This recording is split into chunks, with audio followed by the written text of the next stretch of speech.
বন্ধুরা, তোমরা যদি একজন গেমার হয়ে থাকো তাহলে আজকের এই ভিডিওটা তোমার জন্য। কারণ আজকে আমি বলতে যাচ্ছি যে গেম খেললে কি কি উপকার হয়। मैं तो तेरे को हरामी समझता था, तू तो राम निकला रे, देव मानुस निकला रे। তো দেখো, সর্বপ্রথম গেম খেললে আমাদের মেন্টাল হেলথ অনেকটা বেটার হয়।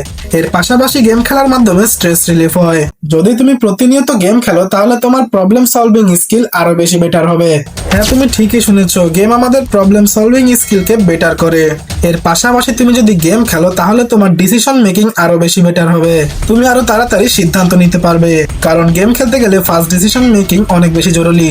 না হলে কোথা থেকে কে এসে মেরে দিয়ে চলে যাবে তুমি বুঝতেও পারবে না।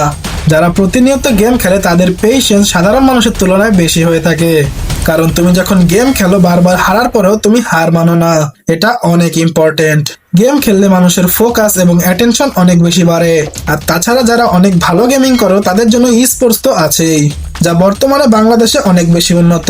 কিন্তু মনে রাখবে, গেমিং তখনই ভালো যখন একটা সার্টেন অ্যামাউন্ট অফ টাইম এটা খেলা হয়। এর চেয়ে বেশি খেললে মায়ের বেলন এবং বাপের বেল্ট তো আছেই। তো আমি তো যাচ্ছি গেম খেলতে সার্টেন অ্যামাউন্ট অফ টাইম, এজন্যই তো আমি বললাম।